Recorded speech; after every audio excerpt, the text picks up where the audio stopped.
Salut tout le monde, tout nouveau format de vidéo aujourd'hui puisque l'objectif sera pas de résumer une session mais plutôt de présenter le matos qu'on utilise désormais sur l'eau. Si on veut réduire cette vidéo en questions auxquelles je vais répondre, ce serait quel matos j'utilise, pourquoi ce matos là et éventuellement quelques astuces de réglage qui pourraient en aiguiller certains. Que ce soit plus léger, je vais présenter le matos slalom en deux parties. La première partie qui est celle-ci où je vais présenter les voiles et la seconde où je vais présenter les planches. Et pour les riders plus branchés vagues, une vidéo du même style va très bientôt sortir.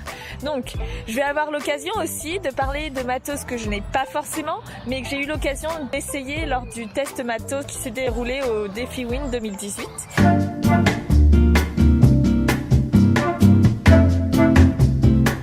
Alors on va commencer dans du global. Déjà Starboard Severn sont connus pour être des marques cherchant à allier performance et confort. Confort avec l'attitude du flotteur ou de la voile sur l'eau, mais aussi et surtout par rapport au poids qui est parmi les plus légers du marché. Ceux qui scrutent les magazines de planche l'ont certainement remarqué dans le Planche Mag Test Matos 2019, mais aussi ils ont une volonté d'être éco-responsables que je trouve super cool et très important à notre époque.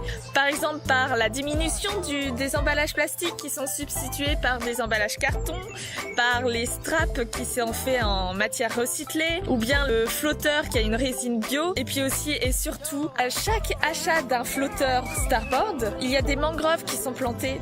Bon, c'est fini l'intro, comme je l'ai dit avant, je vais me concentrer sur les voiles. Le premier modèle que je vais présenter, c'est la Mach 2.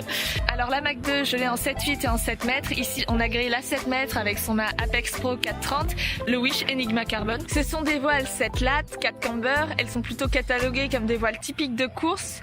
Donc, cherchant à optimiser la performance par la rapidité, l'accélération et la légèreté. Niveau sensation sur l'eau, ces voiles sont très réactives. Elles prennent bien de la vitesse dans les rafales et gardent bien la vitesse dans les molles, ce qui leur donne un côté très stable dans des conditions qui ne le sont pas. Pour ce qui est des jibes, la légèreté fait qu'on ne se sent pas du tout encombré.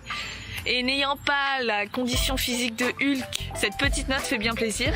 Pour donner une comparaison, je me suis permise de relever les mesures prises par Planche Mag. Et en effet, une 7,8 pèse 5,7 kg face à une moyenne de 6,2 kg pour les marques concurrentes, ce qui se ressent vraiment sur l'eau. Donc voilà, pour compléter ces autres voiles, j'ai des Overdrive M2.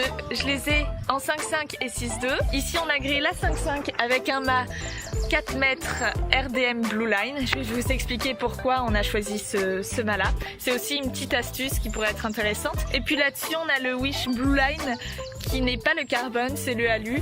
Et comme je voulais montrer les deux, c'était l'occasion. Ce sont donc des voiles 3 camber, 7 lattes, sauf pour l'étoile inférieure à 6,2, donc à partir de 5,5, où nous sommes avec une voile à 6 lattes. Leur enlever une latte allège la voile et la rend plus flexible, et généralement lorsqu'on se retrouve en petite toile, le plan d'eau n'est pas le plus plat au monde, donc avoir une voile qui facilite la conduite de par sa flexibilité, je trouve ça particulièrement appréciable. Et je reviens de suite sur la 5,5. Pourquoi l'avoir gréée avec un mât RDM? Tout simplement parce que ça améliore la conduite, car un mât plus fin est forcément plus léger et plus flexible. Autre petite particularité de cette voile, le fourreau n'est que 30% plus petit que les voiles 4 camber, donc les Mach 2, ce qui donne un meilleur double profil pour gagner en vitesse et stabilité. Et surtout, il y a des ouvertures dans le fourreau au niveau des camber pour dégager la voile de l'eau plus facilement. Avec tout ça, la voile est très légère. Je me suis permise de prendre les mesures sur Planche Mag.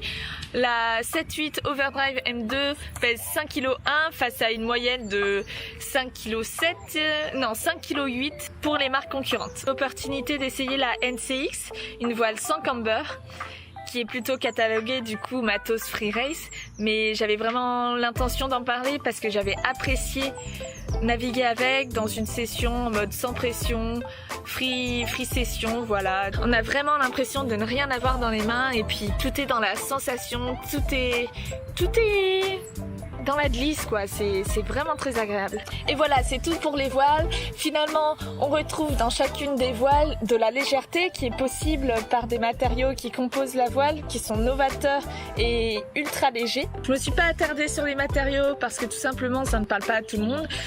Et je voulais surtout axer cette vidéo dans le côté sensation qu'on pourrait avoir selon le matos. Mais ceux qui sont intéressés par tout le côté technique, je vous invite directement d'aller sur le site de Severn que je mettrai tout simplement en description.